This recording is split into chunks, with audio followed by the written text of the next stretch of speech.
सभी भाइयों को राम राम। कैसे हो मेरे भाई?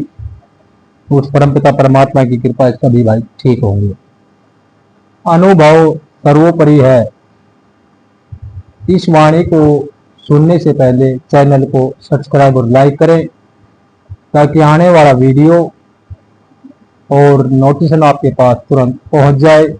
वाणी है श्री दादू साहिब। अभी अभी हम सब संत दादू साहिब की मधुर वाणी को सुन रहे थे। यह वाणी हमें आत्मज्ञान के बारे में बताती है और हमें समझाती है कि सही ज्ञान क्या है। वह ज्ञान हम कैसे पा सकते हैं। संत दादू साहिब का जन्म गुजरात में हुआ था और अधिकतर समय उन्होंने राजस्थान में व्यतीत किया। वे दादू दयालु के नाम से प्रसिद्ध थे क्योंकि वे दयालु थे और कृपालु थे। उनकी जिंदगी में से हमें बहुत से वाकयात मिले हैं जिनसे उनकी दयालुता और कृपालुता के बारे में हमें पता चलता है।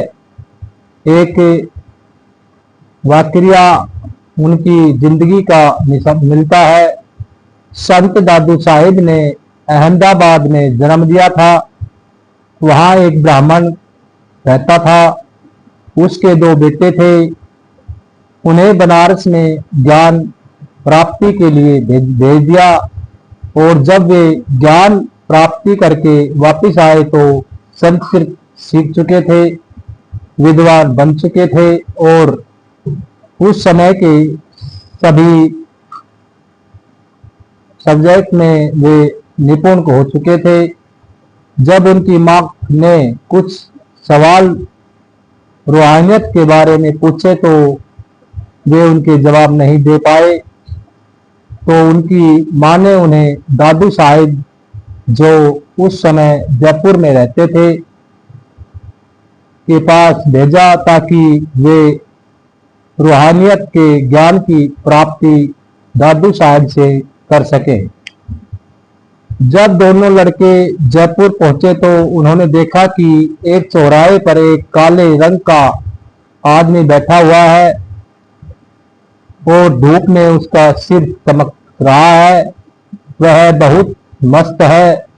ऐसा लग रहा था कि जैसे वह पागल हो, लेकिन वह मस्ती में चूर था। लड़के अधिक उम्र के नहीं थे। उनके मन में विचार आया कि इससे मजाक किया जाए। वहां एक मटका रखा हुआ था। उन्होंने मटके को तोड़ा और एक टुकड़े को उस मस्त आदमी के सिर पर 2-3 बार मारा। जब उसकी मस्ती टूटी तो उन्होंने कहा कि हम दादू साहब से मिलना चाहते हैं, हमें आप उनके घर का रास्ता बता दो। वे समय संत दादू साहिब थे और उन्होंने अपने घर का रास्ता बता दिया। जैसे ही बच्चे दादू साहिब के घर पहुंचे तो कुछ समय पश्चात दादू साहिब भी वहां आ गए और सिंहासन पर विराजमान गए। जब लड़कों ने देखा कि दादू साहिब स्वयं सिंहासन पर विराज रहे हैं तो वे घबरा गए और उन्होंने पहचान लिया। वे वहां से भागने लगे। तभी दादू साहब ने उन्हें बड़े प्यार से पुचकारा, उनसे बातचीत की और कहा कि भागने की आवश्यकता नहीं है। जब हम इस दुनिया में एक मटका भी लेते हैं तो उसे अच्छी तरह ठोक बजाकर लेते हैं और आप एक गुरु की खोज में आए हो, रूहानियत का रास्ता पाने आए हो। यदि आपने मुझे ठोक बजा कर देखा है तो इसमें कोई हर्ज की बात नहीं है। संत दादू साहिब एक ऐसे संत थे जो दया के सागर थे और वे वहां आत्मज्ञान, जिसे पराविद्या कहा जाता है, के बारे में हमें समझा रहे हैं। यहाँ वे फरमा रहे हैं। दादू साहिब हमें वह बता रहे हैं जो उन्होंने बाहर की आंखें से नहीं बल्कि अंतर की आंखों से देखा है, जिसे उन्होंने समय अपने अंतर में अनुभव किया है। अधिकतर हम सुनी सुनाई बात करते हैं, पढ़ाई लिखाई की बात करते हैं। आपको मालूम है कि संत कबीर साहब ने रूहानियत के बारे में बहुत लिखा है।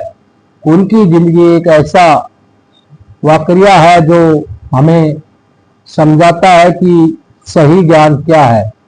संत कबीरदास के सामने एक बहुत ज्ञानी पंडित था। उसे धर्म शास्त्रों का बहुत ज्ञान था। उसने सभी धर्म शास्त्र का अध्ययन किया हुआ था और उन्हें अच्छी प्रकार से समझता भी था। उस ज्ञान के अधिकार पर वह दूसरे पंडितों से तर्क किया करता था और उसने सभी पंडित को हरा दिया था। उसने अपना नाम सर्वजीत रखा लिया था, अर्थात मैंने सबको जीत लिया है।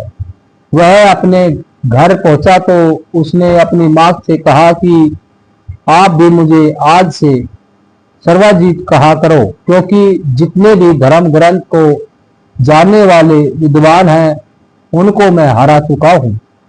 लेकिन उसकी माँ बहुत समझदार थी। वह समझ गई कि मेरे बच्चे में बहुत घमंड आ गया है। इस पर माँ ने कहा कि मैं तुम्हें सर्वजीत कहकर तब पुकारूंगी जब तुम संत कबीर साहिब को हराकर आ जाओगे।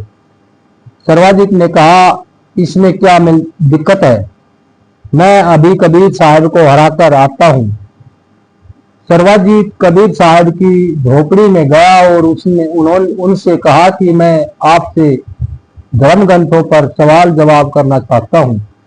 कबीर साहब जब कुछ जानने वाले थे, वे प्रभु से एक में थे। कबीर साहब ने कहा, शास्त्र करने की क्या आवश्यकता है, मैं अपनी हार मान लेता हूँ। सर्वजीत ने कहा कि कागज पर लिख लिया। जीता, कबीर साहब हारा। एक कबीर साहब ने उस पर दस्तखत कर दिए।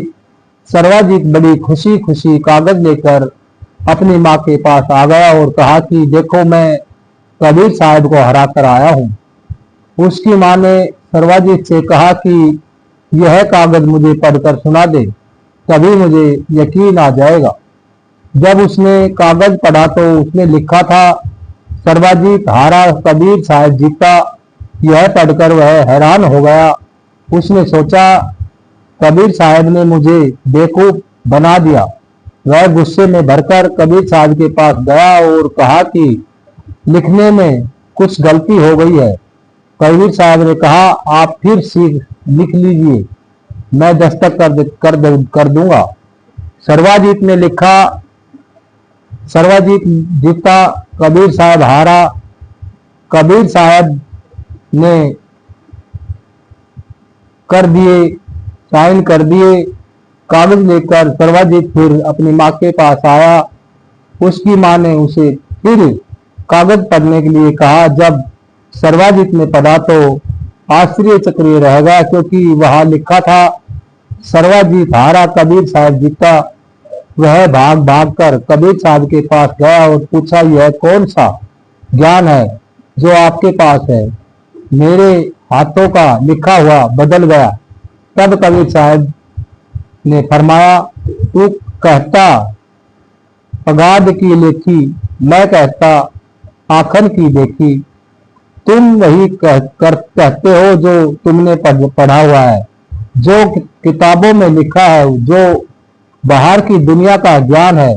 लेकिन जिस ज्ञान को मैं जानता हूँ वह मैंने समय अंतर में अनुभव किया है। और इसी ज्ञान को बात यह है, संत दादू साहब देखा है, दीदा सब कोई कहत सुनिदा। वह ज्ञान जिसे पराविद्या कहते हैं, वह ज्ञान जो हमें परमात्मा से मिलाता है, वह ज्ञान की बात यहाँ दादू साहिब कर रहे हैं। वह ज्ञान सदा से हमारे साथ है, जो पुरातन से पुरातन और सनातन में से सनातन है। वह ज्ञान हमें अपनी असलियत के बारे में बताता है। वह ज्ञान हमें बताता है कि हमारी जिंदगी का ध्येय क्या है, किस लिए हमें यह मानव चोला मिला है, और हम जिंदगी में हमें क्या करना है और कैसे अपना जीवन व्यतीत करना है, और इस जीवन के बारे में बाद में हमें क्या करना है। इसी ज्ञान को जो है यहाँ दादू साहेब हमें समझा रहे हैं।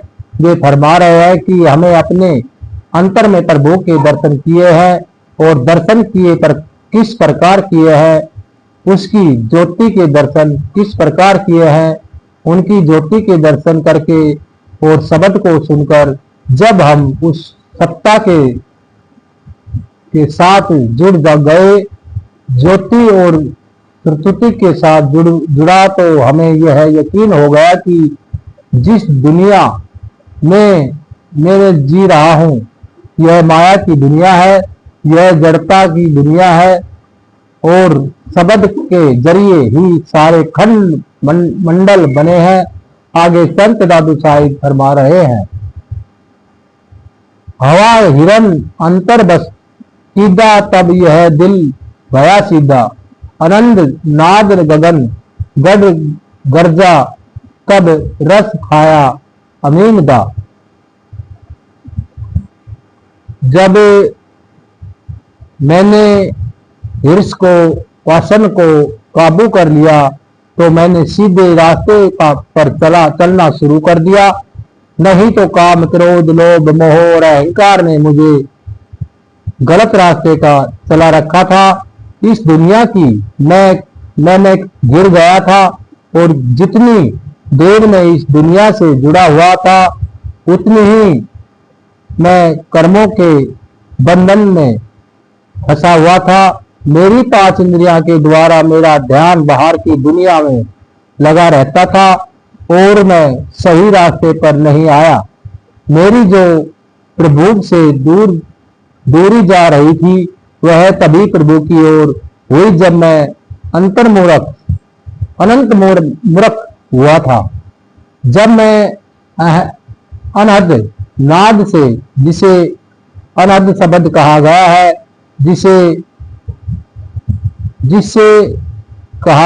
जिसे ज्योति और श्रुति कहा गया है, ये से जुड़ा वह मेरे अंतर में गूंज उठी।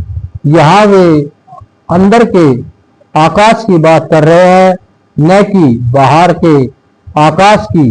वे फरमा रहे हैं कि जब मैंने वासनाओं को काबू किया, जब मैंने अपना ध्यान बाहर से अंतर की ओर किया, और जब किसी महापुरुष की शरण में पहुंचा, और उस महापुरुष के सतगुरु ने मुझे नाम की देन दी, तो उस समय मैंने शब्द को अपने अंतर में गूंजता हुआ पाया। जब मैं उस शब्द के साथ जुड़ा,